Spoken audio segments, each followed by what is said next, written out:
Stop trying to get pregnant. OMG, if I get one more text message saying, but Susie, I want to have his baby, I'm going to start blocking people. OMG, Susie, I want to have his baby. Do you want the guy or do you just want a baby?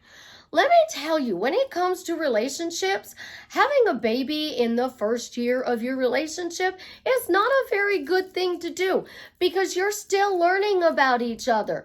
And when you are trying to get pregnant, you are trapping him. And I have a really pretty word for what I call that.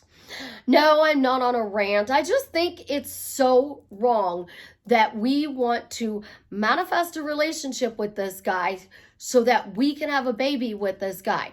Do you really think that having a baby with Jared is going to keep him in your life?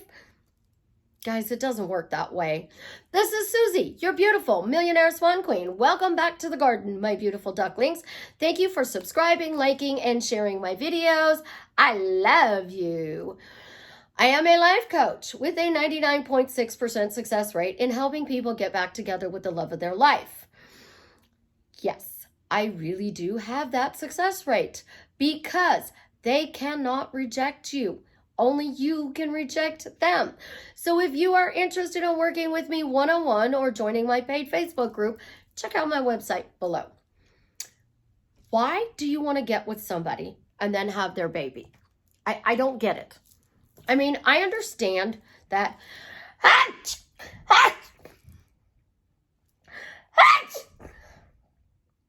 Excuse me.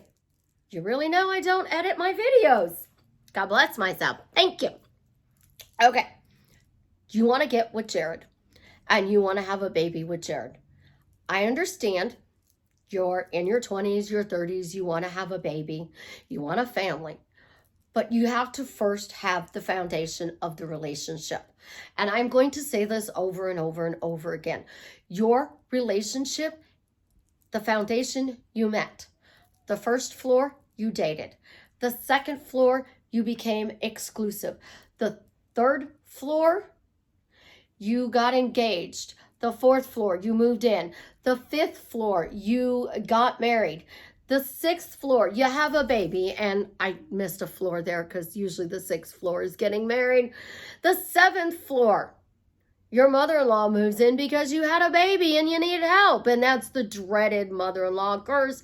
All of this you did in less than a year.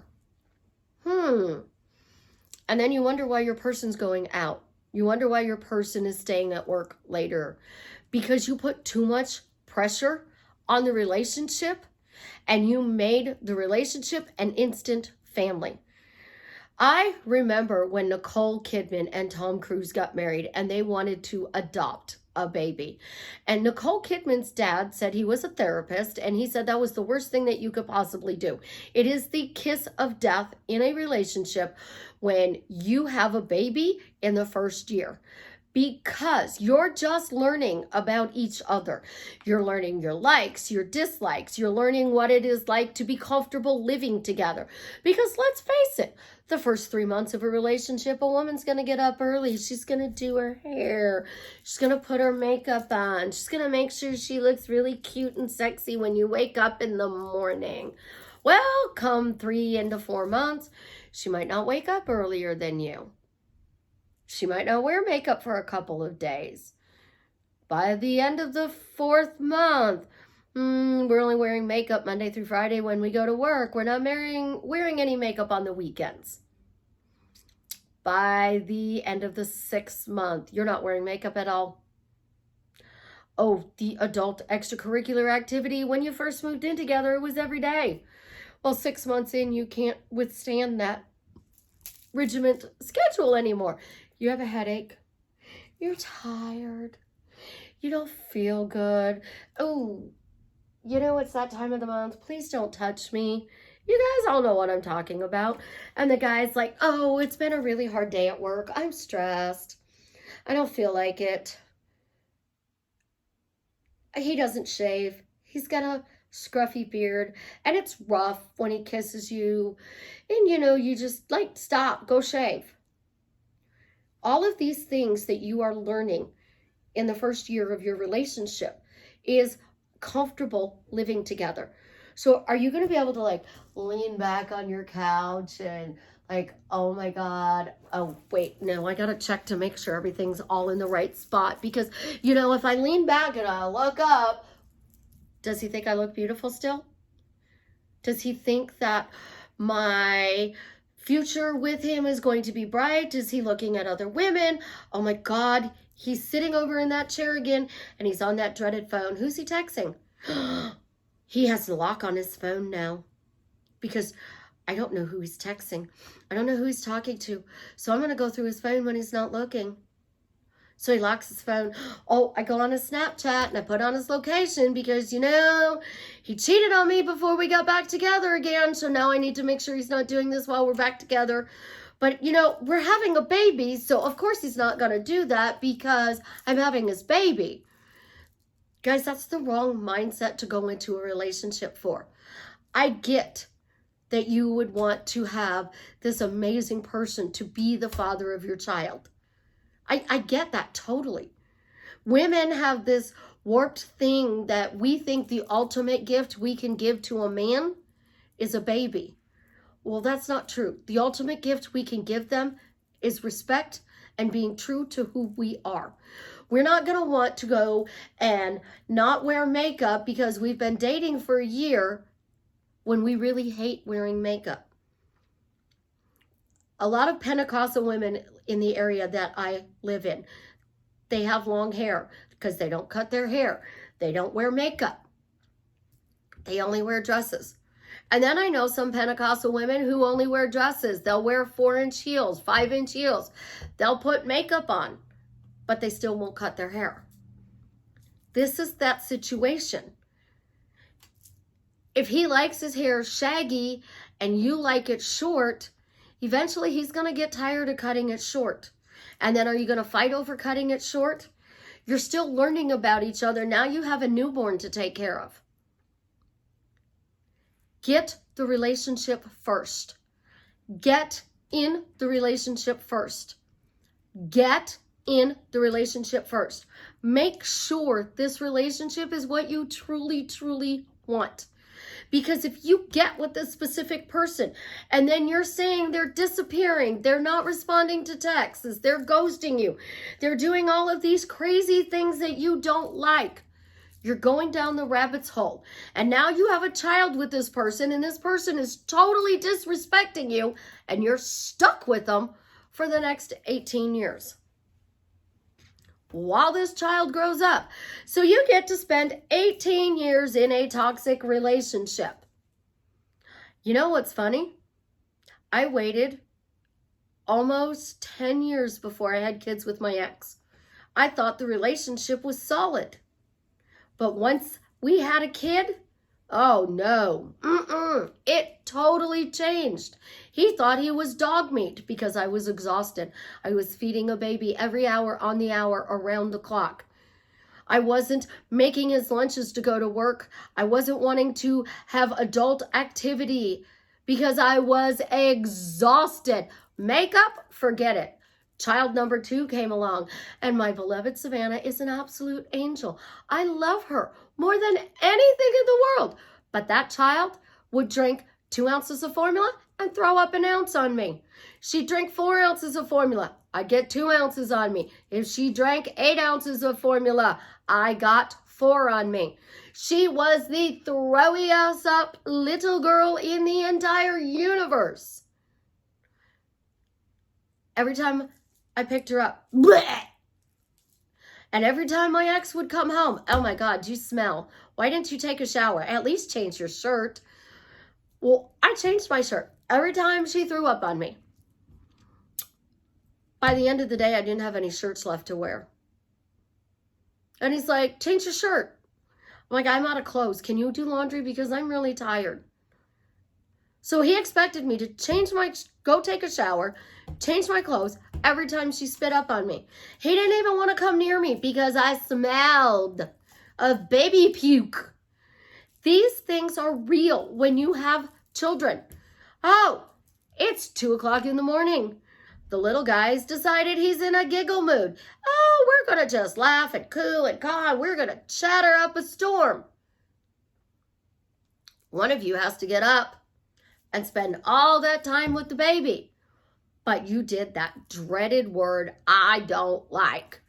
You forced him to have a baby with you. Who do you think he's going to make get up in the middle of the night?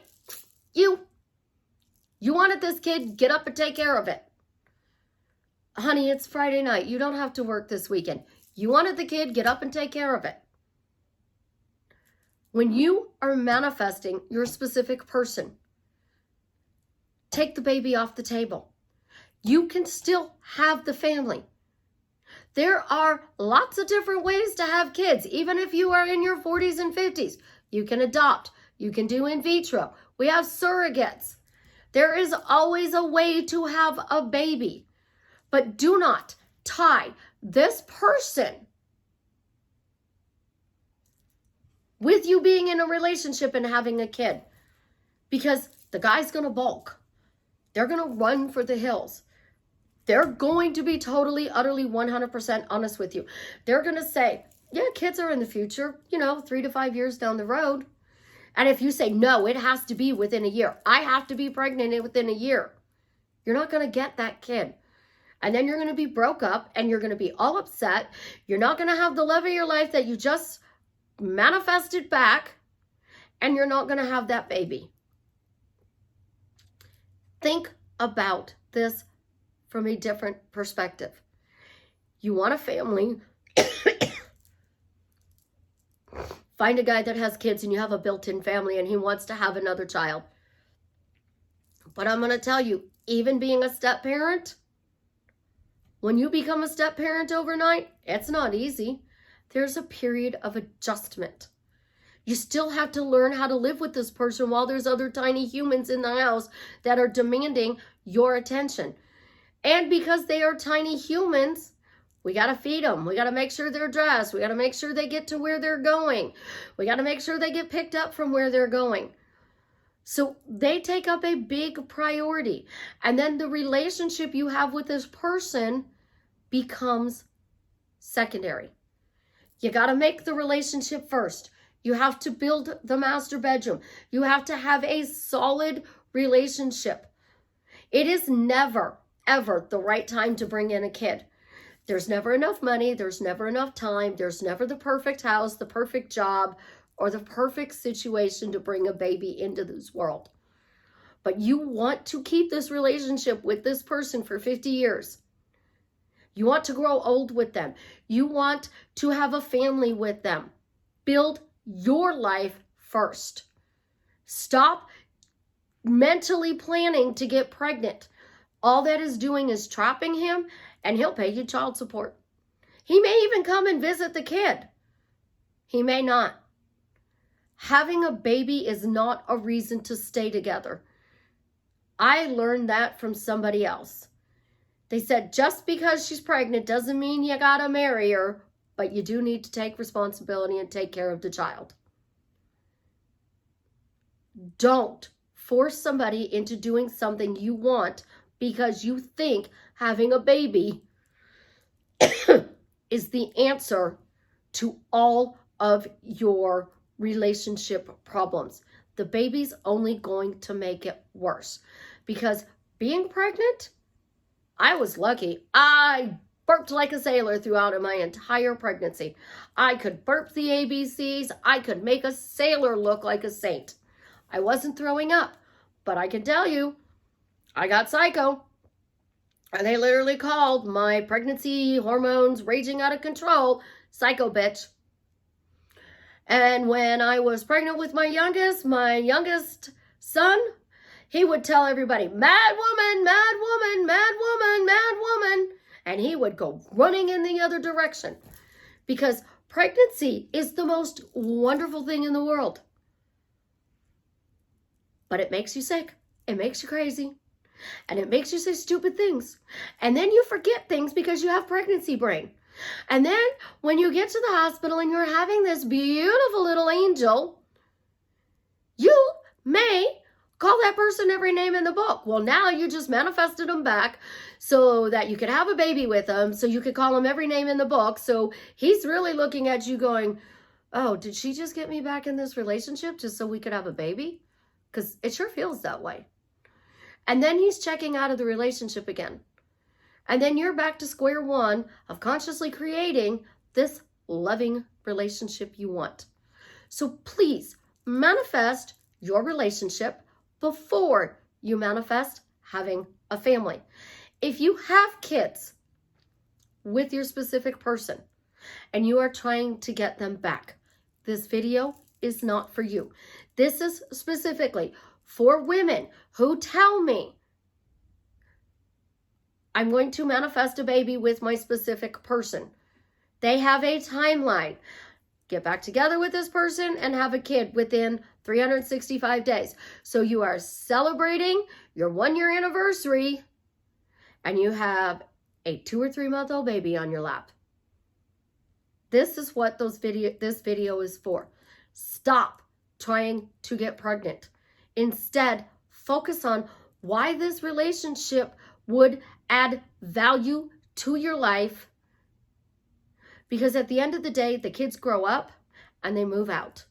And you're still left alone with that person you manifested that you may not even like, but you're stuck dealing with them because of what you created.